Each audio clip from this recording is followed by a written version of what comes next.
दोनों पहले अपने लॉयल क्रूज के साथ शिप में बैठकर एक मैजिकल आर्टिफैक्ट की खोज में निकला था और उस पूरे जर्नी के दौरान उसने बहुत से खतरों का सामना किया, जिसमें वाइल्ड स्टॉर्म्स, खूंखार मॉन्स्टर्स शामिल थे। पर आखिर में उसे वो मैजिकल आर्टिफैक्ट मिल गया जो सभी गॉड्स की तरफ से एक प्रेशियस गिफ्ट के समान थे और उसे गोल्डन फ्लीस कहा जाता था। ये इतना पावरफुल था कि ये अपने सराउंडिंग एरियाज को आने वाले बड़े से बड़े खतरे से प्रोटेक्ट कर सकता था। जेसन के उसे अपने सिटी योल्कन में लाने से हर तरफ पीस और प्रॉस्पेरिटी आ गई और उसे योल्कन के निवासियों के द्वारा अपने सिटी की रक्षा का प्रतीक माना जाने लगा।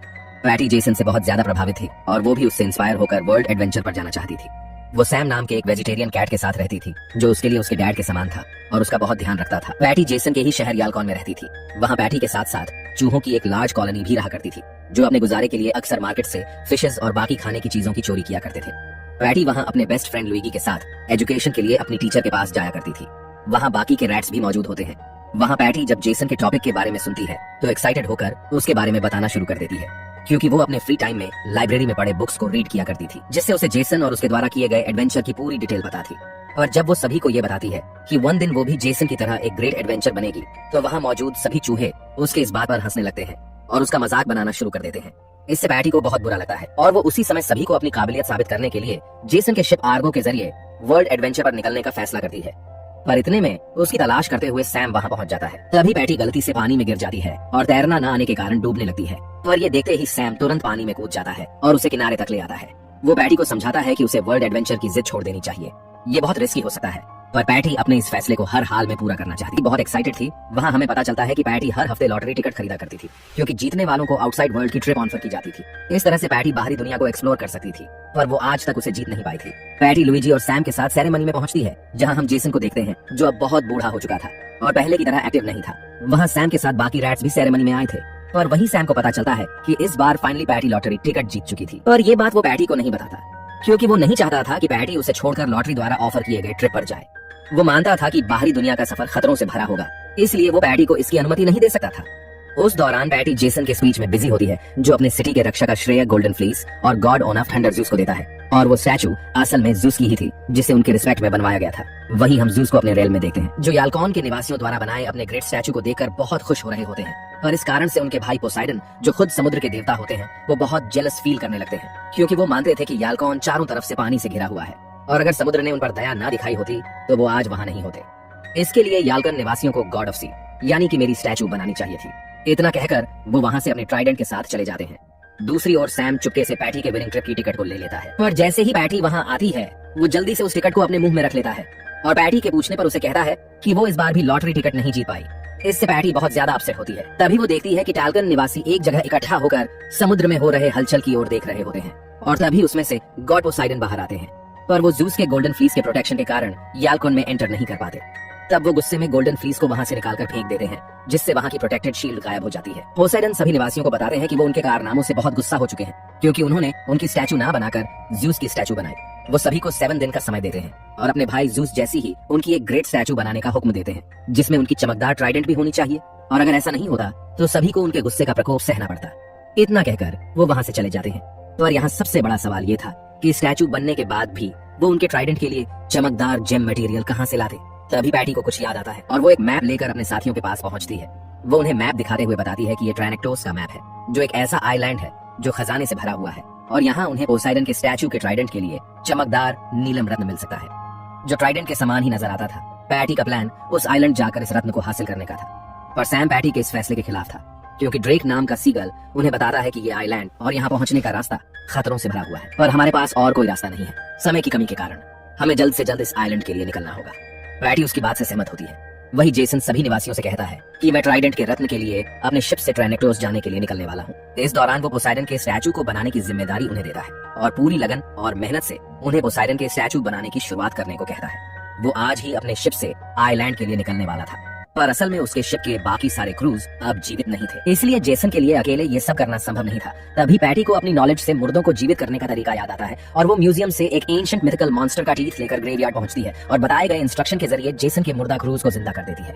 पर अपने स्केलेटन फॉर्म के कारण वो पहले जैसे समझदार और ताकतवर नहीं थे। इसके बाद भी जेसन उन पर भरोसा करके उनके साथ अपने मिशन पर निकल जाता है। पैटी भी ड्रेक के साथ इस एडवेंचर को ज्वाइन कर लेती है। इस वजह से सैम को भी मजबूरी में पैटी की सुरक्षा के लिए उनके साथ जाना पड़ता है। और वहीं जूस नहीं चाहते थे कि वो पोसाइडन का स्टैचू बनाने में कामयाब हो, इसलिए वो जानबूझकर उनकी रास्तों में मुश्किलें बढ़ाने की कोशिश करते हैं।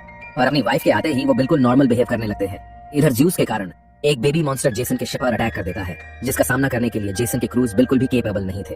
उस मॉन्स्टर के कारण उन्हें बहुत सी मुश्किलों का सामना करना पड़ता है। और तब पैटी अपनी समझदारी का इस्तेमाल करती है और वो सैम के साथ मिलकर उस बेबी मॉन्स्टर को शांत करने में कामयाब रहते हैं। और वहाँ फैले उस मॉन्स्टर के वेस्ट को देखकर सैम को उल्टी आ जाती है। इससे उसके द्वारा निकला हुआ पैटी का विनिंग टिकट भी बाहर आ जाता है। पैटी जब ये देखती है तो उसे यकीन नहीं होता और वो सैम से भरोसा खो देती है। उस मॉन्स्टर का सामना करने के बाद उनके शिप की हालत बहुत खराब हो चुकी थी, इसलिए वो एक नजदीकी पोर्ट सिटी पहुंचते हैं, जहां वो अपने शिप को रिप्लेस करवाते हैं। पर पैटी सैम के झूठ से इतना नाराज हो चुकी थी कि वो उसके साथ नहीं रहना चाहती थी। वो उसे सेल्फिश और कवर्ड कहकर उसे शिप से जाने को कहती है। सैम को भी उसकी बात माननी पड़ती है और शिप रिप्लेस करने के बाद पैटी ड्रेक के साथ आगे के सफर के लिए निकल जाती है।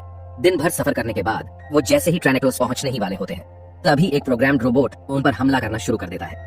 तभी उन्हें एक केव नजर आता है और जिस दौरान जेसन सो रहा होता है, तभी पैटी शेल्टर के लिए शिप को केव की ओर मोड़ देती है और वहां पर शिप से उतरने के बाद वो सभी दूसरे ओपनिंग से उस आइलैंड में चले आते हैं। दूसरी ओर उस पोर्ट सिटी में सैम को कुछ चूहे मिलते हैं, जिससे उसे पता चलता है कि पैटी जिस आइलैंड पर गई है वहां से आज तक कोई वापस नहीं लौटा है। ये सुनकर सैम को पैटी की बहुत चिंता होने लगती है और वो उन चूहों से मदद मांगता है। उनकी हेल्प के कारण सैम एक डॉल्फिन के जरिए ट्रैनेक्लोस आइलैंड की ओर निकल जाता है। इधर आइलैंड पहुंचकर जेसन अपने ग्रुप के साथ मैप के जरिए उस नीलम की तलाश में आगे बढ़ रहा होता है। पैटी और ड्रेक भी उनके पीछे ही होते हैं और तभी वहां साइक्लोप्स नाम की एक मॉन्स्टर आर्मी आ जाती है, जो जेसन और उसके क्रूज को पकड़ लेते हैं और उनका सूप बनाने के लिए उन्हें वहां से लेकर चले जाते हैं। पैटी को ये देखकर बहुत बुरा लगता है, इसलिए वो भी जेसन के लिए साइक्लोप्स के पीछे जाने लगती है। इधर डॉल्फिन की मदद से सैम भी उस आइलैंड पर पहुंच जाता है। वहां जब वो जेसन की शिप को देखता है तो वह पैटी को ढूंढने लगता है और तभी दो रैट्स उस पर अटैक करके उसे बंदी बना लेते हैं, क्योंकि उन्हें लगता है कि ये कैट हमारे शिकार के लिए आया है। पर सैम बड़ी आसानी से रस्सी की पकड़ से आजाद हो जाता है। वो उन रैट्स को शांत कराते हुए बताता है कि वो उन्हें नुकसान नहीं पहुंचाएगा, वो बस वहां पैटी नाम की एक रेट को ढूंढने आया है। सैम उनसे उसे ढूंढने में मदद मांगता है, पर उन्हें पता नहीं था कि पैटी कहाँ हो सकती है, इसलिए वो इस बारे में पता करने के लिए सैम को अपने फ्रेंड्स के पास ले जाते हैं, जो असल में जायंट स्कॉर्पियंस थे। उन्हें भी पैटी के बारे में कोई आइडिया नहीं था, पर वो सैम की मदद करने के लिए उसके टीम को ज्वाइन कर लेते हैं। वो सैम को अनुमान लगाते हुए बताते हैं कि जरूर वो साइक्लोप्स के हाथों पकड़े गए होंगे। ये सुनते ही सैम पैनिक होकर उन दोनों रैट्स के साथ साइक्लोप्स एरिया की ओर निकल जाता है। इधर पैटी और ड्रैक जेसन के लिए साइक्लोप्स को फॉलो करते हुए उनके एरिया में चले आते हैं, जहां वो देखते हैं कि साइक्लोप्स जेसन और उसके ग्रुप में केज में कैद कर देते हैं और सूप की तैयारी करने लगते हैं। इस दौरान पैटी और ड्रैक उनके इलाके में घुसकर वहां की जांच करने लगते हैं। वहां उन्हें पता चलता है कि उस जायंट रोबोट को साइक्लोप्स ने ही तैयार किया था।